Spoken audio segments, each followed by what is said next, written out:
I forget We're live. where to go, but Here we are. wow. Good morning. Good morning, everyone. How's it going? All right, Kiltz Mighty Tribe, Good Instagram, morning. Dr. Kiltz, YouTube, Facebook, and we have the amazing Dr. Nelson here once again, Alia, and a special amazing guest, Julie Collins, True Wings. True Wings. True Wings, and we're learning. We're being kicked out of the nest every single day, and we're always wondering and worried. Well, will we fly? Yes. Welcome, Julie. Thank you for having me. Such Thank a pleasure. you for doing these conversations. Well, it's a crazy time in USA, but around the globe, it's. I heard from Mitch this morning, and we were just talking about the fact that we never sleep. I don't sleep anymore. I nap. I take naps from time to time, and really appreciate everyone showing up today. And again, this might be on a recording, and it may be 10,000 years in the future. So welcome to the past. Julie, would you tell us a little bit about yourself and how you got into this crazy carnivore space? Well, I think it was all divinely inspired back when I was in my 20s. I was a very, very, very low place and discovering that I had a problem with alcohol. And so that was when I first got sober, was 31 years ago, when I was pregnant with my daughter, who's 31 right now. And that's when I started finding faith in a higher power and got quiet and went internal and asked for help and guidance and point me. And that's been my prayer. And so I found recovery from that in 12-step rooms. So I've been on that journey for 31 years. I have 12 years of continuous sobriety with alcohol. And in that counseling period, one of the counselors kind of pointed out that I might have a sugar addiction, and she pointed me to Sugar Busters. I don't know, I'm sure, do you remember that book? Sugar Busters? It was kind of around the time of a little bit before Atkins. And I would always be able to lose weight that way and hold it off for a while, and I'd lose 40 pounds. And then I'd go back to my old carb addiction, sugar addiction, and then put back on 50 pounds. And then just the yo-yo dieting over and over again. I knew sugar was my problem. A few times I tried to apply it to the step work that I was doing with my alcoholism, but the chemical, the carb, the sugar, the addictive qualities of sugar and carbs was screaming at me. Kept praying, had a lot of ups and downs in my life. And then about 6 years ago, I really needed to do something. I was pre-diabetic for a few years. My doctor didn't really have an answer for that.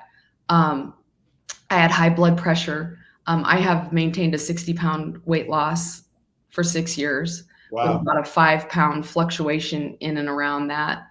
And I wanted to do it right because people were scaring me with starting that ketogenic stuff. So I got on an airplane when I had lost 40 pounds and went by myself to Dr. Eric Berg's Keto Summit in Washington, D.C. And I was full of fear, sat and listened to everything. Just for the next 4 years, just absorbed all of your YouTubes, yours, Dr. Barry's, Dr. Chafee, Dr. Siwas, Lisa Wiedemann, everybody. And blindly, I didn't have anyone else doing this. And a lot of people in my life uneasy about it, worried about it, and including my doctor, who was like, you've lost all this weight. Oh, you're off all of I suffered from depression and anxiety. I was on medications for that. I read Dr. Peter Bregan's book, Your Medication Might Be Making You Sick. I think that's the name. I can't think of the name of it. And with the help of my doctor, he did help me. I got off all my medications for depression and anxiety. Keto was working really well. I started to develop arthritis and still had this gas and bloating. Went to another summit, was very into, I bought every keto cookbook. I was addicted to the keto treats. I became a really great keto cook, and I'd bring them to all my parties. There was a bakery in town, and I got addicted to the keto donuts. Anyway, then I found Sally Norton and Ken Berry, and I listened to Kelly Hogan's story, and I would probably give so much to her.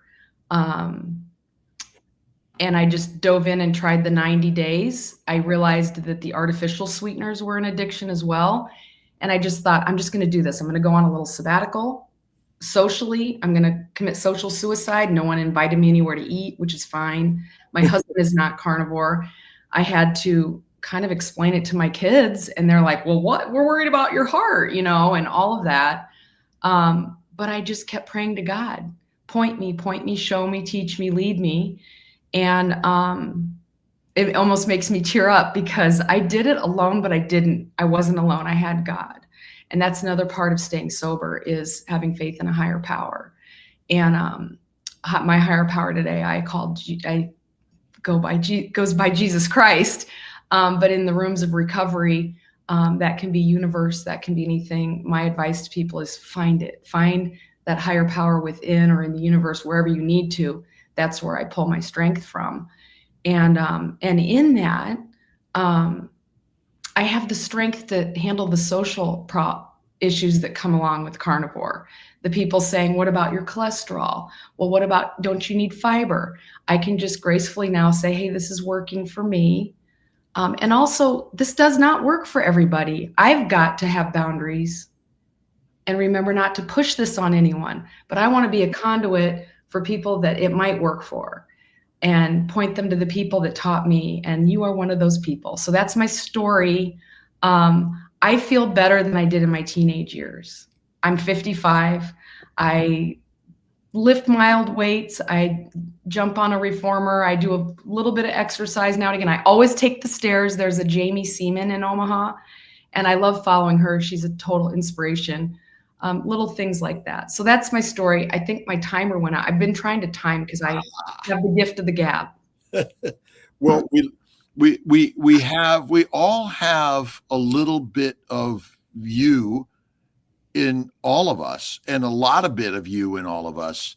And ultimately, and maybe Dr. Nelson could answer this, is like, are we all really different?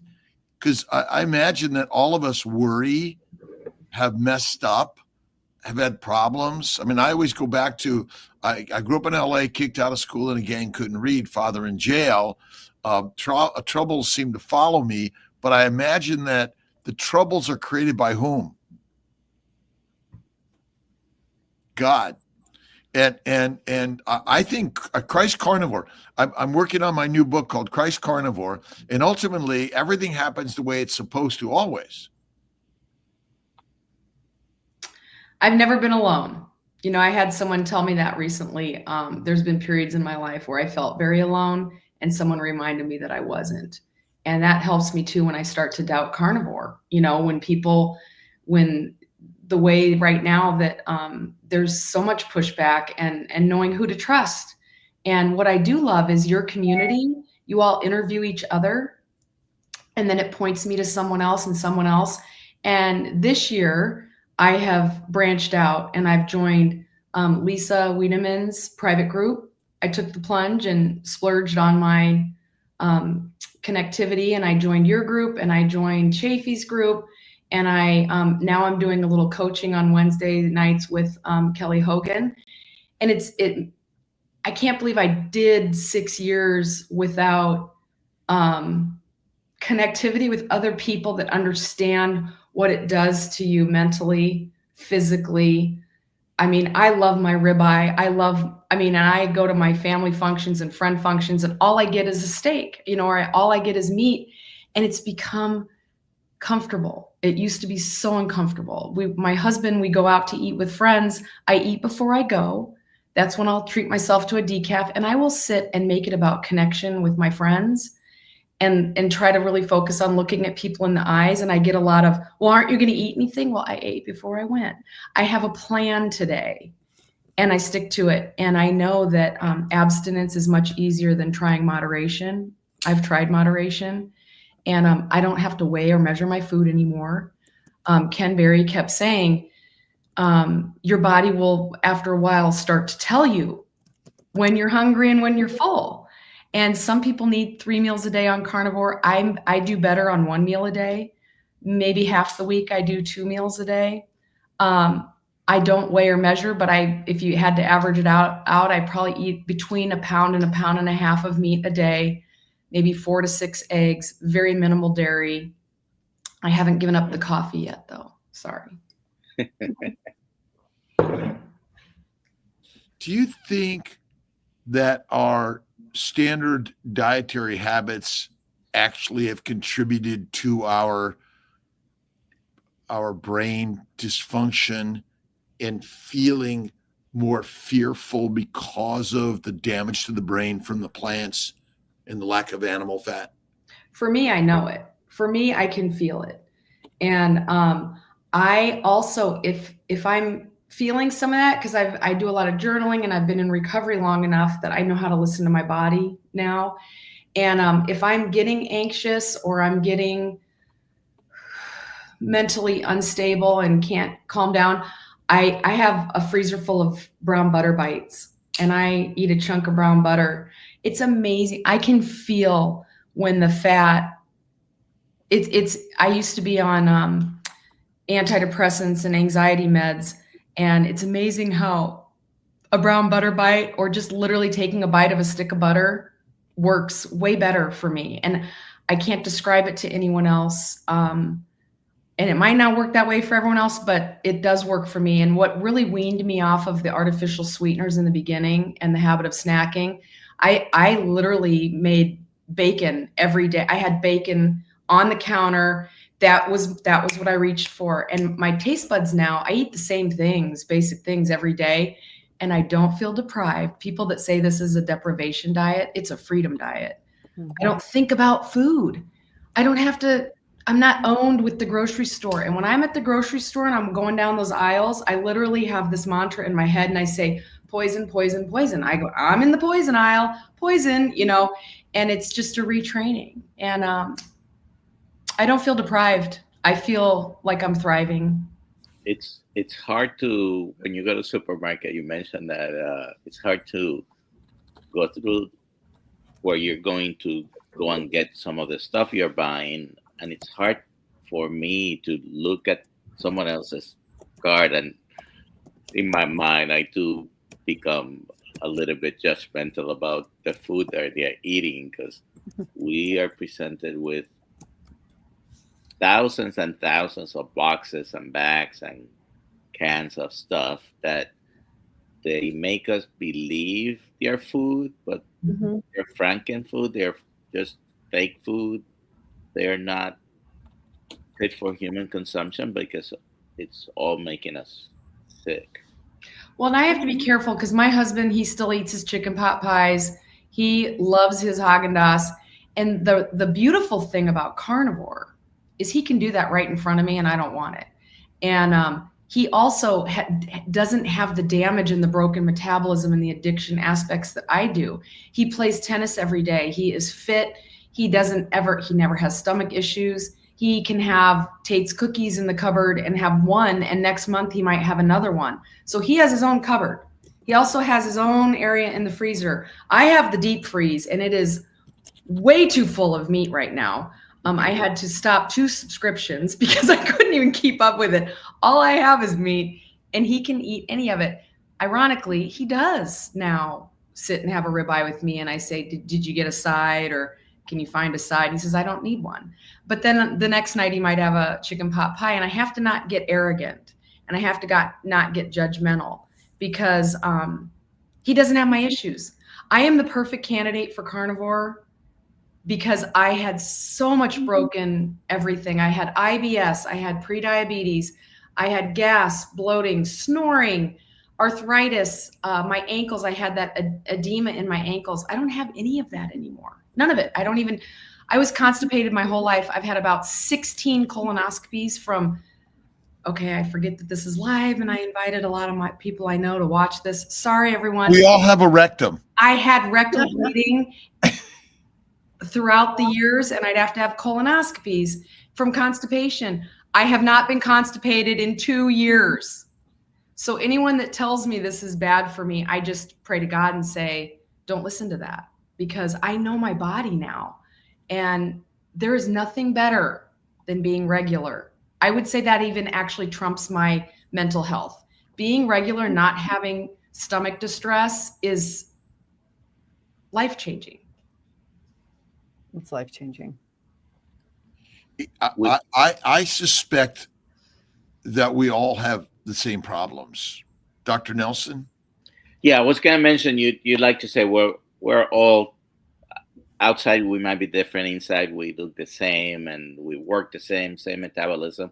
There are some little nuances, and some people are blessed or not blessed with the same problems, and we do have those people that seem to eat anything and they don't get sick. I have a cousin who used to be when we were kids, like skinny as a rail, and he could eat everything. And I looked at food and got fat. So there are some nuances in the genetic expression of our genes, even though 99.9% of our genes are identical. But some people are able to do that better. Can you, Dr. Vasquez, give the aluminum foil analogy? I love that. Okay. He's got to give us the aluminum foil analogy for everyone out there on their healing process. So a lot of times after we have many metabolic problems and we're trying to get better, and we don't feel like we reversed 100% of whatever was happening, right? We start looking and keep looking for how to tweak this and do this better. And unfortunately, the longer you have been metabolically sick, this is what I believe.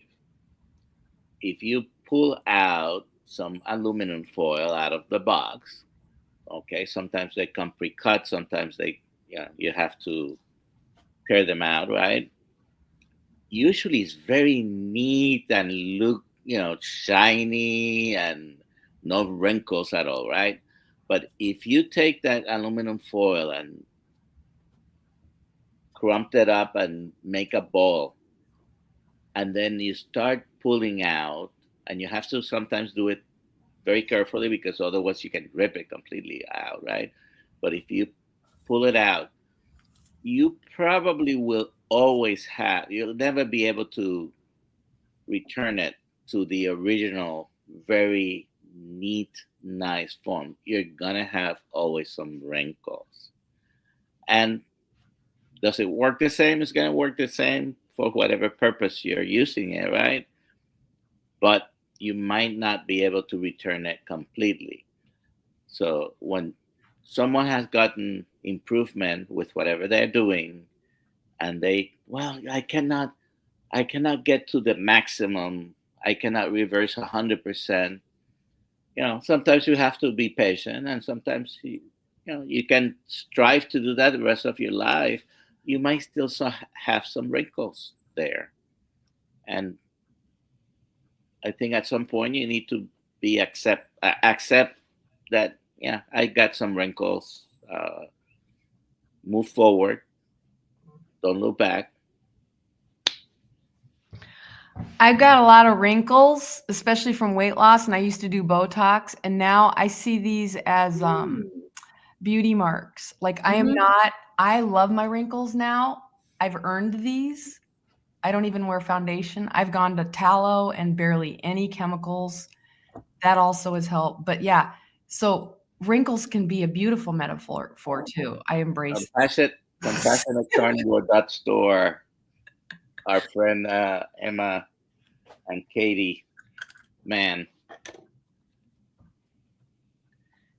I got that purely tallow. I really like that one too. And a mallow. Yep, I got those. And I like the blue containers that those come in. Yep. And this is going to be really gross, and I keep forgetting this is recorded live. This is gross, and my friends aren't going to want to come over and eat anymore. But like, let's say I've worked with bacon. I used to go to the sink and try to rub it off after you put it on the plate. If my hands have the bacon grease on it, I just do this. Yeah. And then I still like bacon, and then my dog won't leave my side. But I think this is sort of the importance, and I'm sure watching and listening to those that have changed their lives in a lifestyle like this has been so important. And I know important for myself because I didn't believe any of this stuff. And as I began to watch people doing it, it became our norm. And I'm just curious on how faith in a higher power was part of that for you, Julie, and sort of delivering you to these messages that gave you healing powers, and then to share and write your story. It's hard to explain, and if I had to explain it to my younger self, I would have not only been afraid of letting go at that level, but what's ironic is it's taken away my fear. I know today that my fear is when God wants me to listen to something. God doesn't want us to suffer. And a lot of my things in life were resentment, insecurity, anxiety, judgment, fear, shame. I had a lot of shame issues. I had to get pen to paper to learn how to pray. God knew I had all of that.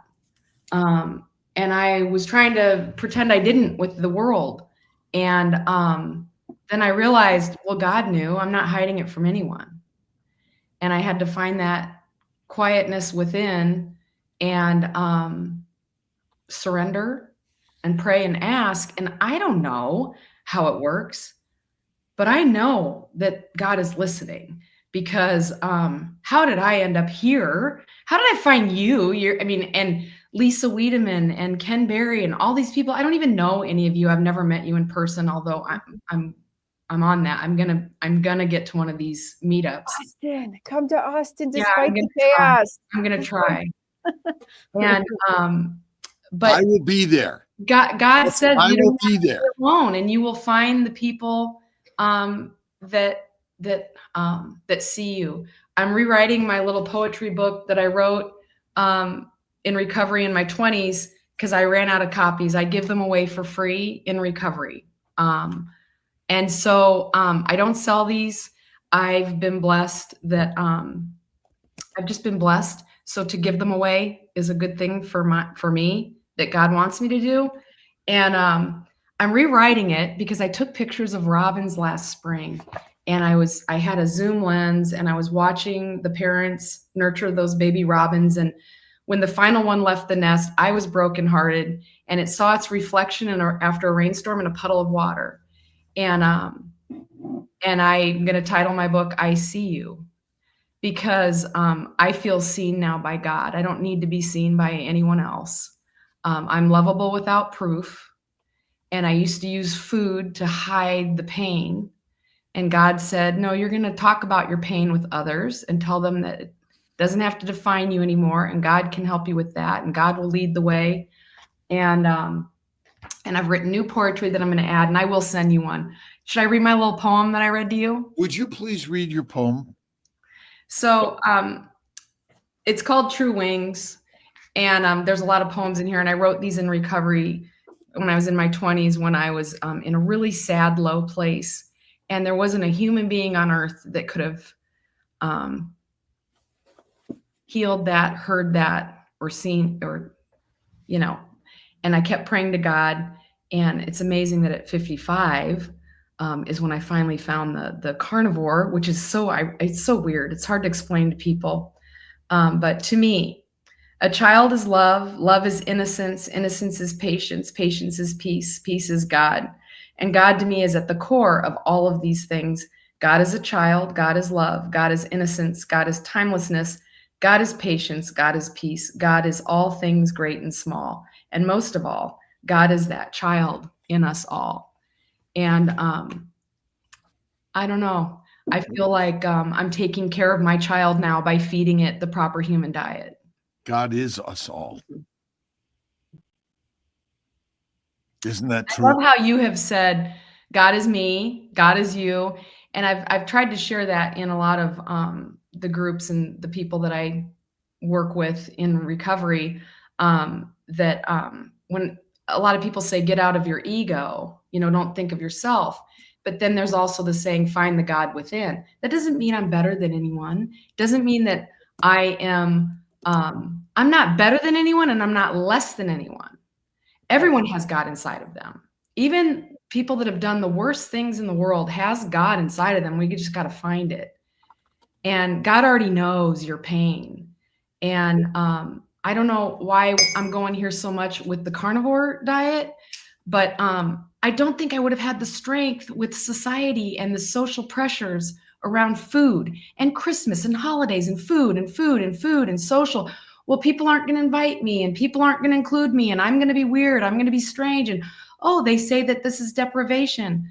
I had to have faith in something to start listening to my gut, trusting the 90 days, then listening to my body and knowing undeniably that this way of eating was helping me with all that anxiety, fear, resentment, depression, insecurity. And it's one day at a time. If I go back to eating all that crap, I'm going to be back on medication. I'm going to be back on depression, anxiety, not being as positive to be around. I can shift over the pressures of life with a healthy diet. And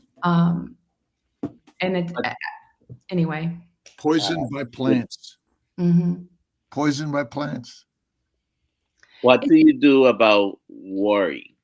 Do you worry? I give it to God.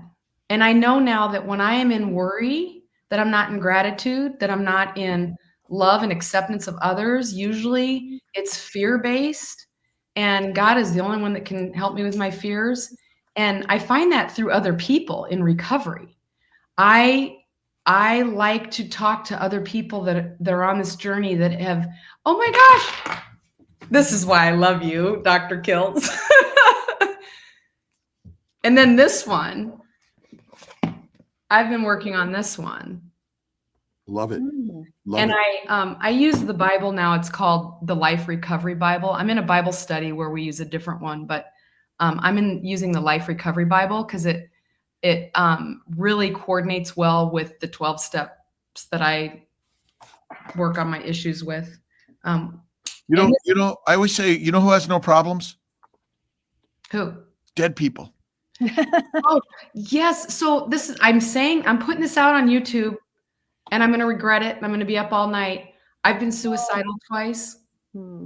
And one time was 15 years ago. And the other time was when I was pregnant with my daughter 31 years ago when I got sober. And my beautiful husband of 14 years this spring, because he's been at a low spot too in life. Your problems aren't fixed if you kill yourself because you can't fix them if you're gone. And I am way too in love with life. The people that know me today are probably shocked to hear that I've been in that place. The reason I share it is you hear people say you should talk about suicide. It is hard to talk about. It can repel friends or people from wanting to be close to you. I've lost a lot of friends from a lot of the changes I've made, but I really haven't. It's just more of that fear and worry. Maybe people are afraid of me. They don't need to be. But I know today that I love life. And if I go back to eating sugar and carbohydrates, and it'll probably eventually lead me back to alcohol, which for me, a lot of people end up in jail or, have different bottoms. Mine was suicidal depression.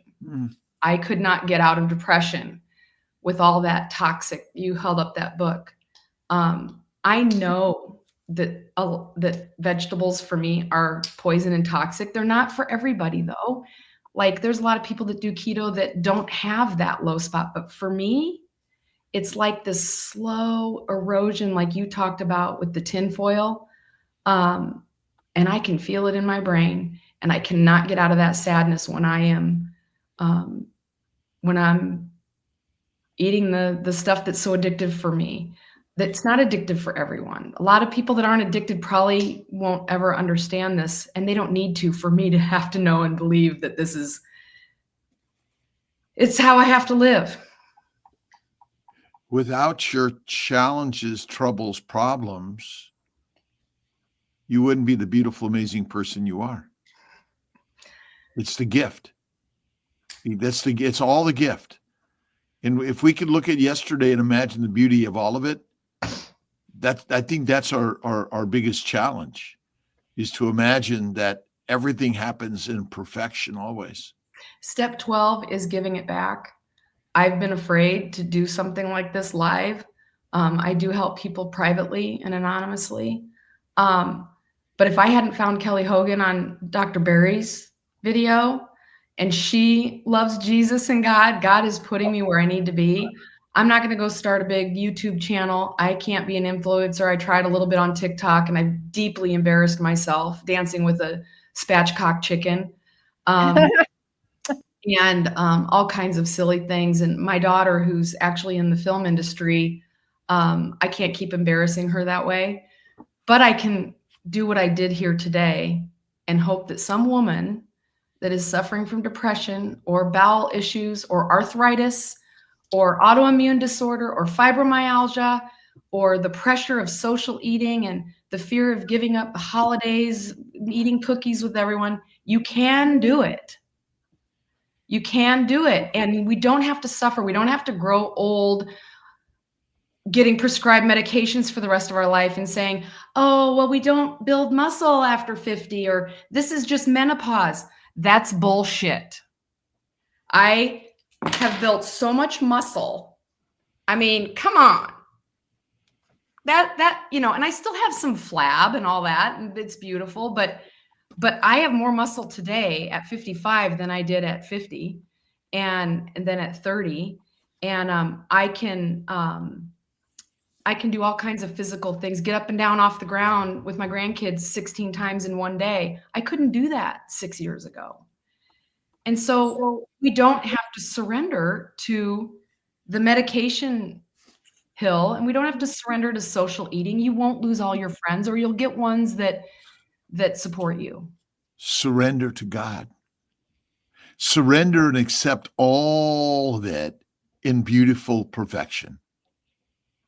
That's what we're here to do. Be afraid and do it anyway. We're all fearful. I think that's natural and normal. If you're not, you're a psychopath. But hopefully someone will hear this and keep pointing them to everyone that can teach them the facts. I mean, thank you for your tinfoil thing. I keep learning. I listen all the time. I have all the audio books and I listen to Sally Norton still. So comment on Kiltz Mighty Tribe. I came to Carnivore for body healing and I'm witnessing an unexpected spiritual healing. Julie, you speak to so many of our stories. Can't wait to follow you. Oh. This is from Cynthia Smith. You have a YouTube channel. I need to get quiet with God and pray about it and journal and it's there already. God created it. I get really silly though. Be silly. Oh, that's great. Man. So 20 years ago, I wrote a book. Where did I put that book that I wrote? Somewhere in here. I don't know. Oh, there it is. Way at the bottom. It's daily inspirations. It was all about my finding God, maybe almost 20, 25 years ago. And recognizing that God is not out there. God is in here. Everything about our lives is created by whom? God. Always. I was always afraid to admit that out loud. It's giving up that will that I can do it.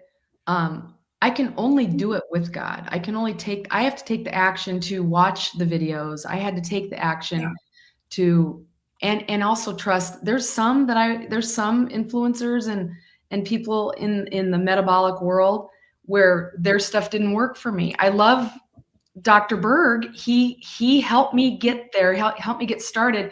But his 7 cups of spinach a day, I couldn't even, I mean, I developed arthritis. And so some people can do that. He doesn't understand. Remember, we're all on the journey. The almonds, the chocolate, all that. And I was doing sweet potatoes and and then when I heard Sally Norton say chocolate, sweet potatoes, spinach, all that, and that's what I was fueling on. Yeah, I was losing weight. Yeah, I was, my insulin, my glucose numbers were down. I was doing all the testing, the glucose monitor, and a lot of people have to test and measure and still use their apps. I don't use any of that anymore. I know it's so weird, and maybe you could explain it. I don't have to think about it. Like an example would be yesterday. I didn't eat till there was just something inside of me that said, okay, Julie, it's time to eat. I had a couple leftover burgers in the freezer. I heated them up and I didn't even finish them. It's just like, I just knew enough. And then I thought, well, I'll have something again tonight. And last night I had a ribeye and I couldn't finish it. So I put it in the refrigerator. And today, when that call comes, I'll heat it up with some eggs. And some days I only need one meal. I don't think of eating until 4 or 5 p.m. I never eat past 6 or 7 p.m. But what is that? Because my whole life I had to think, I thought about food all the time. And then I had to measure and how many macros am I getting? How come this is working, Dr. Kiltz? Like Occam's razor. What is it? Occam's razor. What is that? Simple answer is the one. We are lions. We've been taught to be sheep. And Jesus and God is here to just simply embrace us back to the lion's way. And that's what we're all here to do. But we love our sheep. Is it kind of like birds in nature and animals in nature know when to eat and when to stop? Because I feel like maybe I'm back to nature. Well, no, because we're supposed to get fat. That's normal and natural. Mm-hmm. Fat is the fuel for the body. Nothing else is. Without fat, you're dead.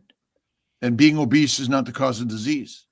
And so if there's food around 50,000 years ago, you had one mission: eat it to get fat, because there's only one food. It's not in a tree. It's not in an animal.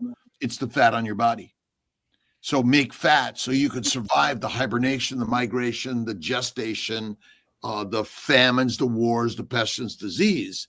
And so science and all the yickety yak of what's the right thing?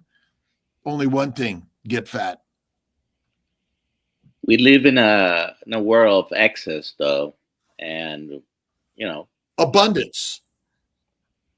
Maybe the words abundance, and our historically we did not live in that. But how come my brain now today, there's no way I would have left the plate of ribeye because my body said, oh, because a lion doesn't, a lion eats full, sleeps. And so we're just getting back to our nature. But remember, we're in an environment of being brainwashed as a carnivore also, because we are omnivores. We can eat sugar, we can eat plants, and we can eat animals, but we have allergies to plants where we don't to an animal in general, right? I think. And so, again, none of this is normal, right?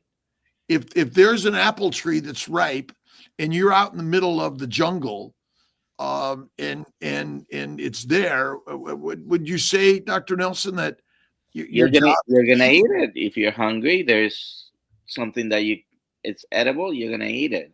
It's just that apples were never available 24/7, 365 days of the year, and as big and ripe all year round, right? Or apple juice. So I think, obviously we're on a journey of healing and helping each other. And we found something is like, is this really true? Is this really like such a simple story? I don't feel as good though. I've added back some blueberries when they were in season. Occasionally I'll add some pickles, or like my daughter the other night made these keto runzas. And I thought, well, I'll just take a couple bites, and it had almond flour in it. I went to bed with gas and my stomach was hard as a rock. That's undeniable. So how come, I mean, maybe that's allergy. I'm allergic to it. Well, I don't eat almond shit. I mean, I'll go to Flour and have a croissant with a ton of butter. I eat some fries from time to time. I never give negative to the things that I consume in my life, in anything. Always think the positive of the things. But I think that a lot of it, I personally think a lot of it is psychological. We label things in a negative way. I mean, the word is the way. That's all. It was physical. It was physical. No. Words are the energy of everything. Every word you think creates the energy and vibration of that thought. That's I wish all the that Bible works is. for Ben and Jerry's, because No, it works for everything. It works for everything. I It wish you works. could keep that and say, oh my gosh, this is not going to send me on a downward spiral. No, you're using the wrong language. When you use the not, you have to. You probably read The Secret or The Meme Machine, but ultimately, every thought you think creates the things you think about. I mean, that's all. That's what Jesus Christ shared. It's all he did. He's a wordsmith. He simply said, "As you think, so shall it be." And so if you think in the negative, you will feel the negative. If you think in the joy and the positive, it will always flow with you. And that's a lot of all of ours. We've been kind of inappropriately fed the wrong software. And so as you think, so shall it be is one of the best things ever. Read James Allen, read Neville Goddard. I mean, there are just infinite people to read, because there are plenty of people that are vegan, vegetarians, Mediterraneans that live a happy, long, joyful life. Now, why some over others, I don't know that answer, but I still think it's our brain. But don't you think, I mean, because what I've learned from 6 years of learning all this is the fat, like we talked about at the beginning of this conversation, getting to my brain. You know, if I went vegetarian and believed it and said all the positive things about it with my oxalate issues, and if I didn't get the protein and fat, would that give me the nutrition? Well, 100% it would be. But you remember you said you used with all my oxalate issues. So you already gave yourself oxalate issues. Wow. Okay. So as you think, so shall it be. Because the Seventh-day Adventists and many people, I mean, Ansel Keys lived to like 97 or something, right? And my grandmother lived 104. Now, she had some issues. So again, this is something that I found like amazing. But the hardest part is to control our software. I don't think that works with alcoholism. It works for everything. I don't think I could ever drink again. It would kill me. No. I'm not saying. Look it works for everything, but remember, it's such a hard thing to shift the mind. Is alcohol poison? Sure, it is. Is it good for us? No. Could some people have sips every day, a glass of wine, and live a long time, and other people can't? Yes. But ultimately, the hardest part of this journey is the mindset. Yes. We've been flowing the seeds of all the problems. Now, again, I had arthritis, psoriasis, migraines, bowel bleeding. I might have lived with all those things to 99. Right.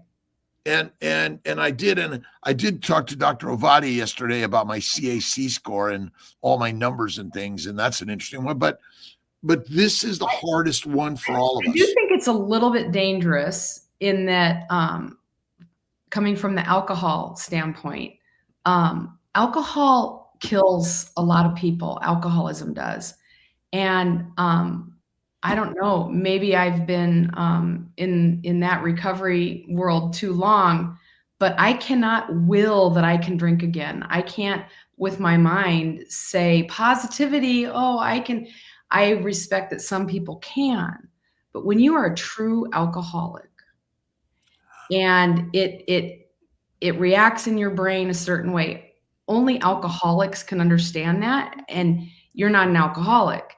My alcoholic friends can understand that. I've watched a lot of people die of alcoholism, and whether it's mind over matter or God over that, I think it's a little bit dangerous because what I'm hearing, because I'm an alcoholic, is I did not suggest that people drink alcohol. no, you didn't. I know, but what my alcoholic brain does with that is says, Julie, he's on to something. You know what? You could turn this into a positive. I'm just saying that. Well, remember, you're going there in your thinking, Mhm. but again, your all things are possible in faith and belief. Okay. Yes. We give it to that, right? I could inject heroin every day and live a long time potentially, right? But is that good for me? No. Alcohol is not good for us. And minimization, elimination are the words in the way. But again, this is a hard one. As you think, so shall it be. I'm not suggesting that anyone say, "Oh, I'm going to just be like it'll okay." It's not. The American College of OBGYN recommends red wine for pregnant and lactating women. Yeah. That's not good. Well, and alcohol is poison for everyone, but for an alcoholic, it can be a death sentence. Right. But what I'm suggesting, again, this is all of our fight. Is, Right. well, that you can't do that. It's a great conversation. It's only a conversation. As you think, so shall it be. That is it. And so I live on that more than anything. If you have faith in God, that's, I think, the number one thing we live on. My faith in God is what keeps me sober. Keeps me enjoying this beautiful life we're on, right? Yes. And so, we do know that for those, I mean, I love ice cream, but do I ever give a negative thought? Never. But do I have it sometimes? Even Haagen-Dazs? Sometimes. You're lucky that you can do that. I know from 30 years of this game that I can't. If I start down that spiral again, my brain, I just know because of my experience with me. Now, it might not be for you, but for me, I know that is dangerous. I could, but I choose not to. I choose not to because I know where it will lead me. But again, I could, but I choose not to. Mm-hmm. And that's the strength of it all. And in that we change the world. See, you change everything because my mind creates everything, Mm-hmm. and your mind creates everything. And I'm just talking about how do some people do it, and a lot of it is their thoughts are different because their input has been different because their damage is different. Maybe. And I've seen a lot of people that come in and they won't admit that powerlessness over alcohol, and their mind convinces them that they can handle it again. And those are the people that I see never come back or die or destroy their lives. And so, yeah, it's the mind, but it's the mind that told them that they can actually do it. For me, step one is powerless. I've relapsed twice with alcohol in my life. And that last time, I mean, it could have killed me. I agree with you 100%. What I'm suggesting is there is a mindset that takes us to all healing. Yeah. And I'm not suggesting we should use any of these things. Coffee is a toxin. This is the most addictive. This is terrible. No, but it is. It won't kill me though. I don't know. The way alcohol.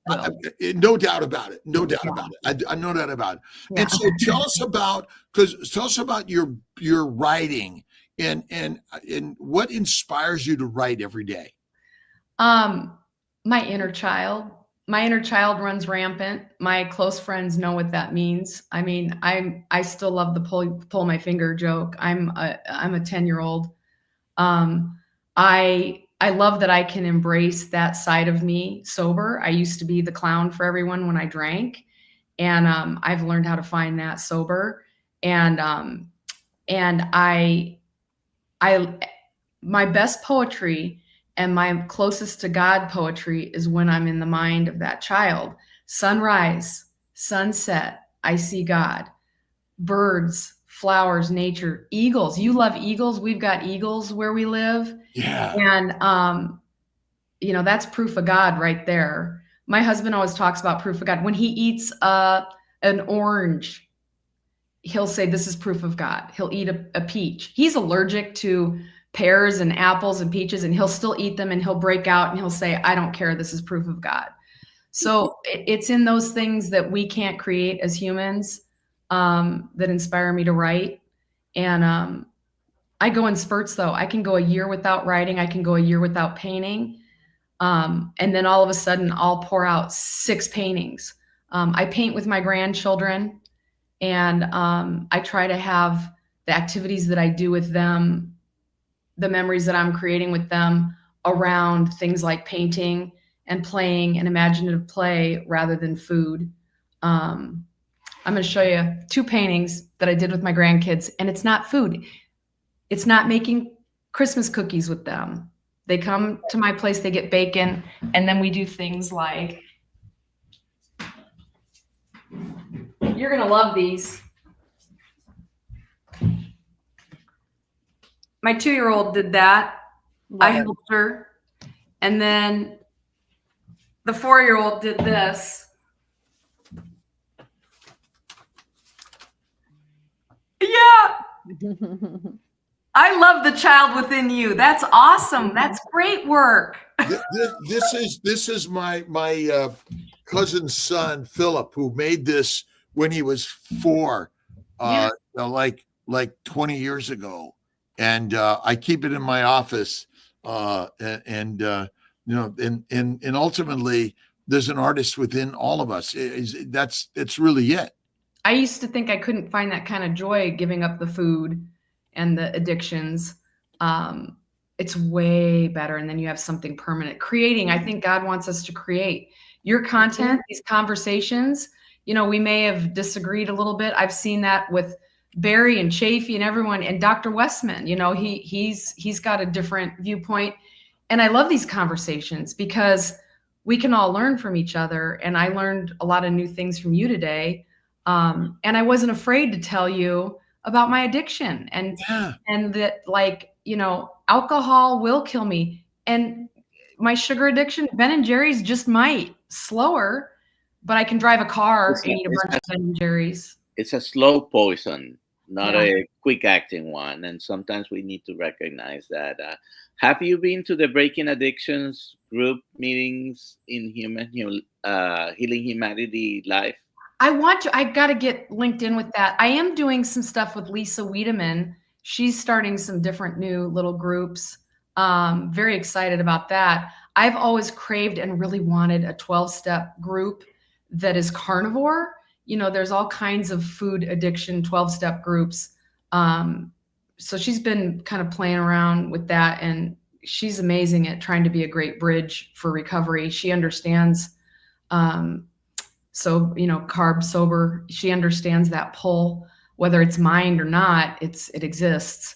And HealingHumanity.live, I believe. What is it called? I want to go to it. HealingHumanity.live. Community. Kelly Hogan has a good thing that I'm doing right now too. That's the community that the Healing Humanity people who are making the documentary have created. Oh, okay. I've seen little things. There's just so much. I need to. Maybe Aaliyah can help me find that afterwards. Sure.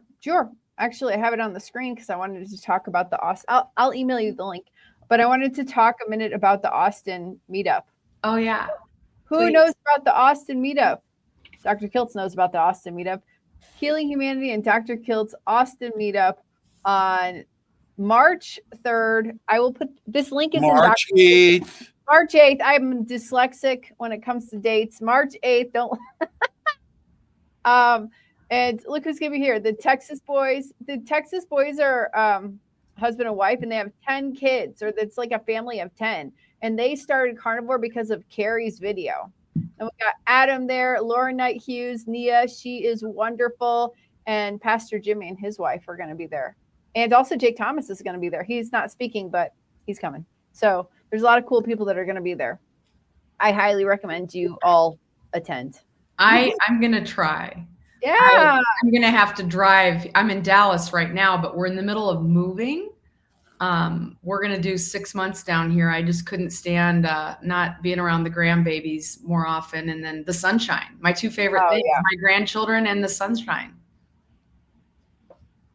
Exactly. So I'll be closer. I'm going to try to get to it. It's March 8th. Is that what you said? March 8th, Austin. Yep. Be there. Cedar Do Park. we have links on our website? We do. I will get it on the website. It's right now on your YouTube channel, but I'll links get it on website on everything. People can go to meetups, Kiltz meetups, and I'd love for you to do a meetup in Nebraska. We'll be in Nebraska. My McCook, Nebraska is where my father was born. I have Nebraska roots. I'll help host and help get that going. There's a lot of people that would come. Jamie Seaman did a keto summit twice, and there was a lot of interest, I think. And then that Bob that you interviewed. Semi-retired Bob. Semi-retired Bob. Bob's another good one. And we're all on the journey. We're together, all on the healing humanity, brothers and sisters. Let's see. For to be wise is only one thing: to fix our attention on our intelligence, which gives all things everywhere. Herculetus, quoted in Diogenes Laertius. This is the Daily Stoic by Ryan Holiday and Stephen Hasselman. And I appreciate everyone here today.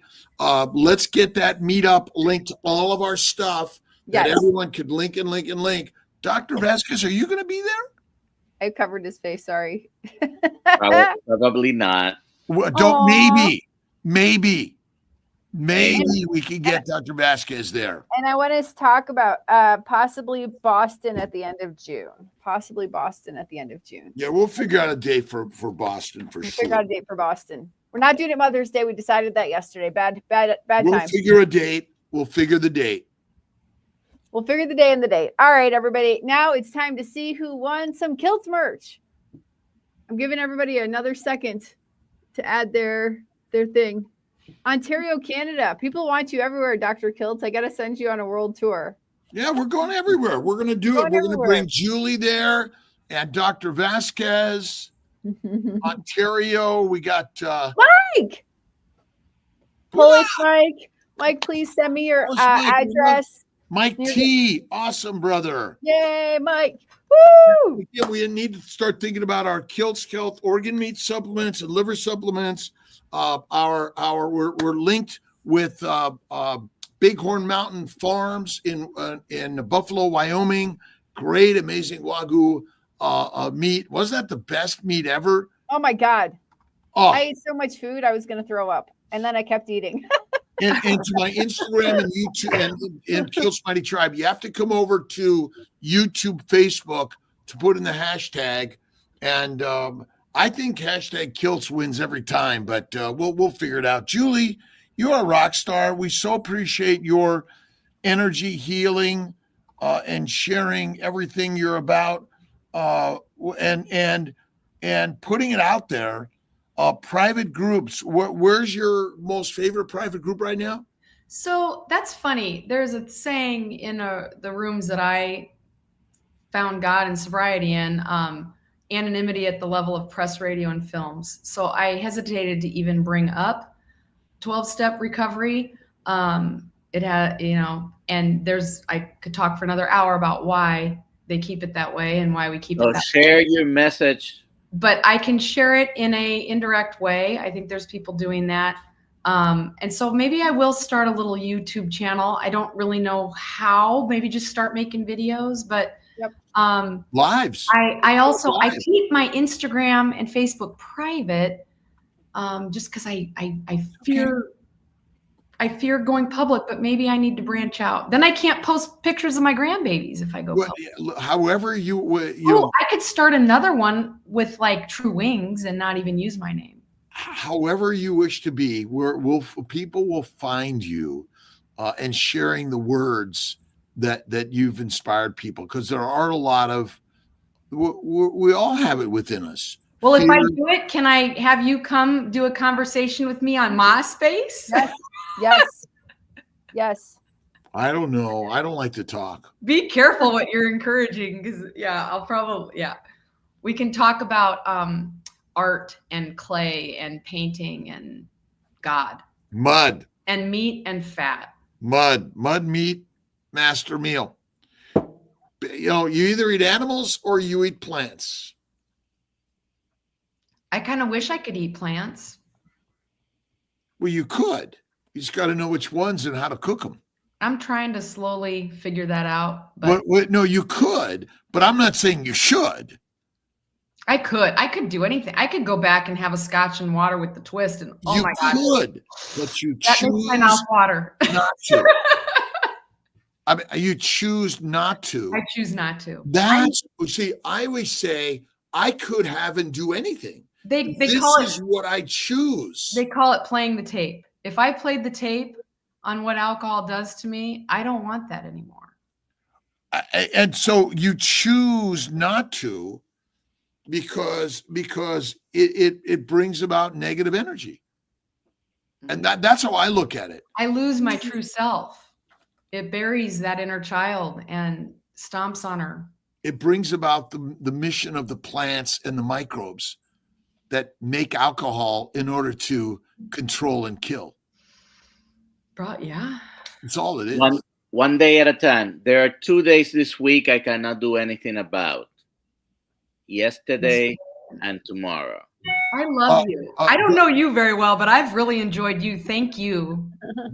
Dr. Vasquez, is there a special day coming tomorrow? Oh, tomorrow is the greatest day of the year. This is a football shirt, but the reason I wore it today is because it says 15. Tomorrow is the 15th. Why is it so great? It's my birthday. It's Dr. Vasquez's birthday. Yay! And 65 tomorrow. 65 years young. And at 55, I went carnivore. And I'll be 69 in a month and 70 next year. Never felt better in my life. And Miss Pilar is Herald, Herald, Hark the Herald Angel, delivered on Monday. But so there is still a chance that it was delivered tomorrow. A Valentine baby. It could be, or it could be a Dr. Nelson baby. Oh, it could be a Dr. Nelson baby. Here's my Valentine to everyone, and you can change it to he. She gives her battles to God and lives in peace. Philippians 4:6. Love it. Love it. Happy Valentine's Day to all of you. Yeah, thank you. Is that today? Thank you, everybody. Thank you. Happy birthday. Happy birthday to you. Another day of love. Happy Valentine's to all. Thank you for stopping in. Do we have any lives coming up or do I have some carnivore conversations? You have a carnivore conversation today, Monday at the Zoom call. We've got Christy from Meeting Wellness, and she is a school teacher, and she has also helped her son get off his ADHD medications, but he has no ADHD symptoms being carnivore. He's 14, so we're going to talk about that. Next week, we've got Dr. Abs in the morning. We've got a lot of good people next week. Make sure you're here. When's Noah Whiteman on? March 7th, pre-recorded. March 7th. Yeah. And I need to get that book. Oh, they're great as could be. And I mean, essentially, we're just poisoned by plants. We are poisoned by plants. I agree. And Dr. Vasquez and I went into medicine because we recommended a poisonous plant diet in order so we could have a job. Sally Martin really helped me with all that too. Not right. It's called job security. Yes. And the beauty is people love their Hello. Hey! Yeah, it's about time to get ready for school. All right, you go ready for school. I love you Okay, all. everybody. Julie, Thank you. I love Thank you. you, I Julie. love you. We'll trade books. Thank you, Julie. I'm going to mail it. Aaliyah gave me your address. I'm going to mail you one of my last copies. I only have like 6 left. Oh, and I'll send you some of my copies too. We love you. Love you too. Dr. Bye, Nelson. everybody.